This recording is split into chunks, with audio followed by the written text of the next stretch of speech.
Today I'm announcing the United States. Ja, an vielleicht, das ist eine spannende. Very, very hot.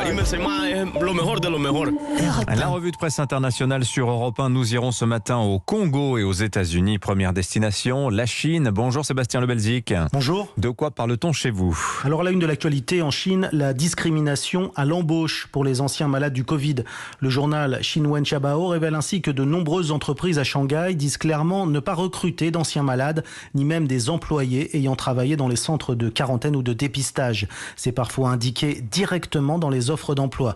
Le magazine Sixstone a aussi enquêté. Il nous apprend que c'est notamment le cas des grandes usines d'électronique et d'automobiles, très nombreuses autour de Shanghai et qui emploient chacune plusieurs dizaines de milliers d'ouvriers.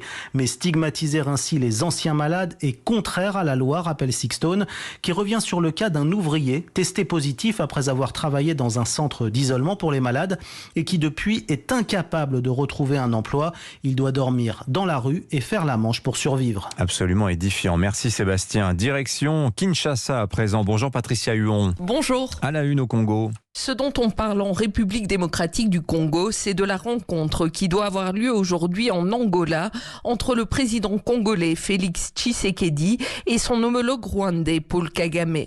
Des mouvements citoyens s'opposent à tout type de dialogue entre la RDC et le Rwanda, titre actualité.cd, alors que la société civile appelle à une rupture des relations diplomatiques.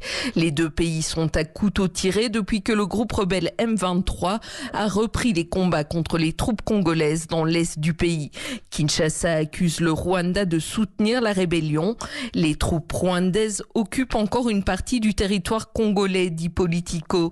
Une provocation de trop, accuse le Potentiel.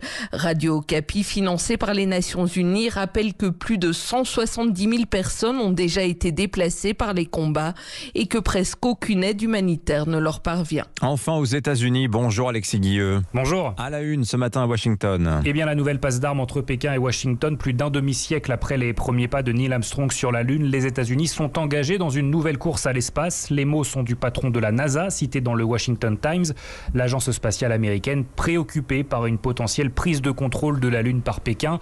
La Chine dénonce une diffamation. Nous n'avons pas l'intention de revendiquer la Lune, mais Pékin a tout de même accéléré son programme spatial au cours de la dernière décennie, souligne NBC News.